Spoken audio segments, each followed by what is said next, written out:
మురళీకృష్ణ గారు జస్ట్ ఒక 10 minutes బ్యాకే మాతో మాట్లాడటం జరిగింది.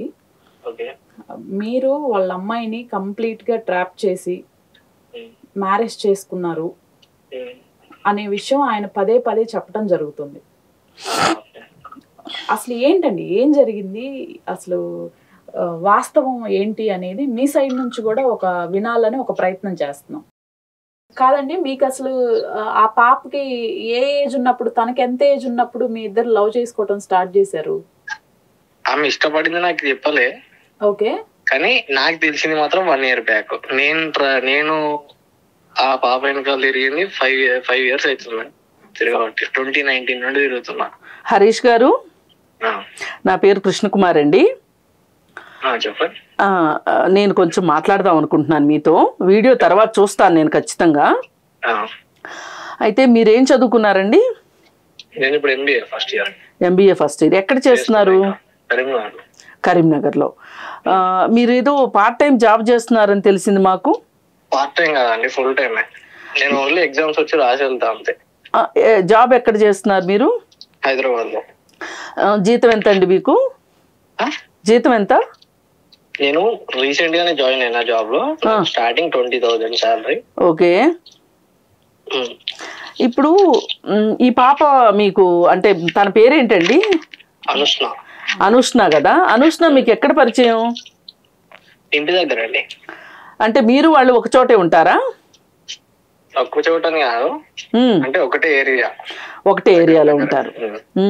కొంచెం మీ కుటుంబ నేపథ్యం చెప్తారా? ఫాదర్ ఏం చేస్తారు? మా ఫాదర్ పవర్ లూమ్ వర్కర్. మా ఊర్లో పవర్ లూమ్స్ అన్ని బంద్ అయిపోయినాయి. ఇప్పుడు ఏం చేస్తారు, ఖాళీగా ఉన్నారు. మదర్ అండి? మా అమ్మ కుకింగ్ మాస్టర్. ఓకే. మీరు ఎంతమంది పిల్లలు? 3 అక్కయ్యలు. అక్కయ్యలు ఏం చేస్తున్నారు ఇప్పుడు? అక్కయ్యలు అందరికి మ్యారేజెస్ అయిపోయినాయి. ఓకే. మరి అవి ఫాదర్ చూసి చేశారా అండి ఆ పెళ్లిళ్ళు? ఫాదర్ వాళ్ళు చూసి చేసారు. అంటే అరేంజ్డ్ మ్యారేజెస్ అవన్నీ? అంటే చిన్నక్కది లవ్ మ్యారేజే, కాకపోతే ఇంట్లో ఒప్పించి చేసుకున్నారు వాళ్ళిద్దరు. వాళ్ళ సైడ్ మా సైడ్ ఇంట్లో ఇద్దరు సైడ్ ఒప్పించి చేసుకున్నారు. ఇంకా ఇద్దరు అక్కలది మటుకు ఇంట్లో వాళ్ళు అరేంజ్డ్ మ్యారేజెస్.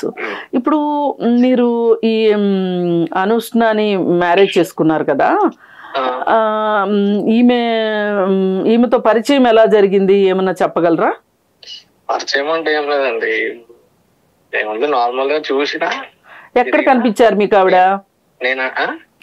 తను ఎక్కడ కనిపించారు మీకు? వాళ్ళ ఇంటి దగ్గరే. ఓకే. సొంతూరు సిరిసిల్ల అండి మీది కూడా? సిరిసిల్ల. మరి ఇప్పుడు తను ఇంజనీరింగ్ జాయిన్ అయింది కదా, మరి ఇంజనీరింగ్ అయిపోయిన తర్వాత మీరు చేసుకుని ఉంటే బాగుండేది కదా, మీరు ఎందుకు తొందరపడ్డారు? మేడం మేము అనుకున్నాం ఇంజనీరింగ్ అయిపోయిన తర్వాతనే ఇద్దరింట్లో ఒప్పించే చేసుకున్నాం అనుకున్నాం. మా దగ్గర ప్రూఫ్స్ కూడా ఉన్నాయి. నేను పెట్టిన మెసేజెస్ ఆమె దగ్గర ఉన్నాయి. ఇంకా ఎవరికి పెట్టారు మెసేజెస్? నేనే అమ్మాయికి చెప్పిన, ఇంట్లో ఒప్పించే చేసుకున్నాం, ఇంజనీరింగ్ అయితే కంప్లీట్ చేసుకోవాలని చెప్పేసిన. కాకపోతే రీసెంట్ ఇంతకు ముందుకు ఒక 6 months బ్యాక్ ఎంతో తెలిసింది నాతో మాట్లాడుతుంది అని. సో అమ్మాయిని చాలా కొట్టిర్రు. చాలా కొట్టి ఇబ్బంది చేసేసరికి నాతో చెప్పుకొని ఏడ్చింది. యాక్చువల్లీ ఏమైందంటే ఇదంతా జరిగిన తర్వాత వాళ్ళ డాడీ ఆమె కొత్త సిమ్ ఇచ్చిండు. ఓకే. కొత్త సిమ్ ఇస్తే నాకు తెలియదు కదా ఆమె కొట్టిర్రు ఏమైంది అది అని. ఆమె కాలేజ్కి అయినాక ఒక 1 week తర్వాత నాకు కాల్ చేసింది. ఆమె కొత్త నంబర్ కి కాల్ చేసింది, ఇట్లా అయిందని చెప్పింది. అయితే వాళ్ళ డాడీ దీనికి ఏం చేస్తుందంటే వాళ్ళ దోస్తులు ఇచ్చిన నంబర్లు అది అంటే వీళ్ళ బిడ్డ నంబర్ వాళ్ళ మా దోస్తుల దగ్గరికి ఎట్లా అవుతుంది మేడం, ఏ ఆలోచించండి. ఆమెనే నాకు ఫోన్ చేసింది, ఇట్లా అయిందని చెప్పింది. చెప్తే ఒప్పుకోవట్టు మళ్ళీ దొరికినప్పుడు ఇంత చెప్పేసి అని చెప్పిన. మళ్ళా రీసెంట్ గా ఉగాది పండగకి ఇంటికి వచ్చింది. వచ్చినప్పుడు కొట్టిరంట, చాలా కొట్టిరంట. ఎందుకు? మళ్ళా దొరికింది అంటే ఫోన్ ఏం డిలీట్ చేయలే, చాట్ చేసుకున్నది ఏం డిలీట్ చేయలే, దొరికింది. కొత్త నెంబర్ తోటి మళ్ళీ మీ ఇద్దరు చాట్ చేసుకుంటున్నారు. మళ్ళీ ఇప్పుడు ఈ కొత్త నెంబర్ తో కూడా మీరు చాట్ చేసుకుంటున్నారు, అది వాళ్ళ ఫాదర్ చూసారు అంతే కదా? చూసారు. చూసి మళ్ళీ కొట్టారు. కాదు, వాళ్ళ మదర్ వాళ్ళ తమ్ముడిట చూసిర్రు. ఓకే. చాలా కొట్టిర్రు. నైట్ చాలా కొట్టిరంట. కొట్టగానే నాకు మెసేజ్ చేసింది. హైదరాబాద్ లో ఉండే అప్పుడు. నైట్ వచ్చేసిన. వాళ్ళ డాడీకి తెలిస్తే చంపేస్తాడు అది అని భయపడ్డది ఆమె. భయపడి మా డాడీకి పొద్దున్న లేస్తే చెప్తారు వెళ్ళిపోదాం అది ఇది అని అంటే సరే అని వచ్చేసిన. నా దగ్గర ఇంకా మెసేజ్లు కూడా ఉన్నాయి. వాళ్ళ డాడీ ట్రాప్ అంటుండే కానీ మేడం ట్రాప్ వేస్తే ఎవరైనా వాడుకుని వదిలిపెడతారు మేడం. ఇట్లా పెళ్లి చేసుకుని ఇంట్లో తీసుకొచ్చుకోరు. మీరేంటి ఎప్పుడన్నా ఒకసారి నువ్వు లేకపోతే నేను చచ్చిపోతాను అని కోసుకుని నేను చచ్చిపోతాను అని ఆ అమ్మాయికి ఏమన్నా ఎమోషనల్ గా ఆ అమ్మాయికి చెప్పాలని ప్రయత్నం చేశారా? నేనా? మేడం చేసిన. ఎప్పుడు అది యాక్సెప్ట్ చేయక ముందు. ఓకే. అంటే నన్ను యాక్సెప్ట్ చేయక ముందు. ఇదంతా జరిగిన తర్వాత మేము ఒక అండర్స్టాండింగ్ వచ్చినాం. మేము ఒక అండర్స్టాండింగ్ వచ్చిన తర్వాత ఇట్లా జరిగింది. మరి మీరు 17 ఏళ్ల పాపతోటి అలా ఎమోషనల్ అవ్వడం కరెక్ట్ అనిపిస్తుందా మీకు? మేడం ఎమోషనల్ అవ్వడం అంటే నేను ఏం అడిగినా మేడం ఇంట్లోకి వెళ్ళి వచ్చేయని అడగలే. జస్ట్ లవ్ అడిగినా. ఆమె యాక్సెప్ట్ చేసింది. యాక్సెప్ట్ చేసిన తర్వాత నేను చెప్పేసిన మనం సెటిల్ అయిన తర్వాత ఇంట్లో ఒప్పించుకొని పెళ్లి చేసుకున్నాం అని చెప్పేసరికి ఆమె కూడా యాక్సెప్ట్ చేసింది. కాదండి హరీష్ గారు, నేను ఒక మాట అడుగుతాను. చెప్పండి. అసలు 17 ఏళ్ల అమ్మాయిని యాక్సెప్ట్ చేయించుకుంటానికి అంటే 17 ఏళ్ల వయసులో మీరు యాక్సెప్టెన్స్ కోసం ప్రయత్నం చేయటం ఎంతవరకు కరెక్ట్? మేడం అది దాన్ని తప్పనంటారా? నేనేమన్నా చేయలు కోసుకొని ఆమెను ఏమైనా ఇబ్బంది పెట్టినా? నేను అడిగినా ఎమోషనల్ గా బతిమలా అన్నా. ఆమె నా ఇంటెన్షన్ అర్థం చేసుకుని యాక్సెప్ట్ చేసింది. దాన్ని తప్పంటారా?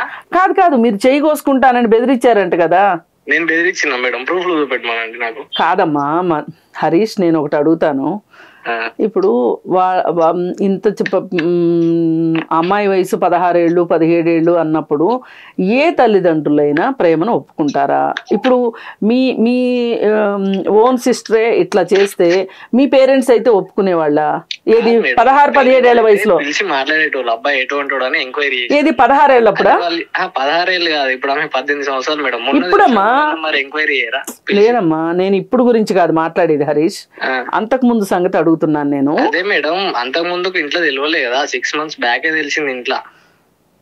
6 months బ్యాక్ తెలిసినప్పుడు వాళ్ళ డాడీ అయినా సరే ఇప్పుడు ఈ జనరేషన్ ఎట్లాంటిదో ఆయనకు తెలుసు. అర్థం చేసుకుని మరి పిల్లాడు ఎట్లా అంటాడు అది నేను ఎంక్వైరీ చేయలే, ఏం చేయలే. నాకు ఫోన్ చేసి ఇష్టం ఉన్నట్టు మాట్లాడిండు. కాదు హరీష్ గారు, మురళీకృష్ణ గారు కంప్లీట్ గా వేరేలే చెప్పారు. మీరే అదే మేడం, మీరు తెలుసుకుని మాట్లాడండి. ఏది అందుకోసమే తెలుసుకునే ప్రయత్నమే చేస్తున్నామండి. ఇప్పుడు ఆయన వర్షన్ విన్నాము కంప్లీట్ గా. ఆయన ఏం చెప్పారు అనేది కూడా మీతో డిస్కస్ చేస్తుంది. దానికోసమే మీరు మెసేజ్ చేశారు బయటికి రమ్మని. తక్షణమే బయటకు వచ్చేసేసి మీ పేరెంట్స్ చెప్పండి. మేడం ఒక్క నిమిషం, నాకు అర్థమైంది. నేను మెసేజ్ చేసిన. ఎందుకనంటే ఆమె ఏమన్నది, శనివారం నాడు నైట్, లాస్ట్ సాటర్డే నైట్ నాకు మెసేజ్ చేసింది. ఆ మెసేజ్ చూడలేదా మరి వాళ్ళ డాడీ? నా మెసేజ్ చూసిండు. ఆమె ఇప్పుడు నేను రా అన్నప్పుడు నేను రాకపోతే ఇప్పుడు ఆమె ఏమన్నా వేసుకుంటే బాధ్యత ఎవరు మేడం చెప్పండి? నేను వాళ్ళ డాడీ.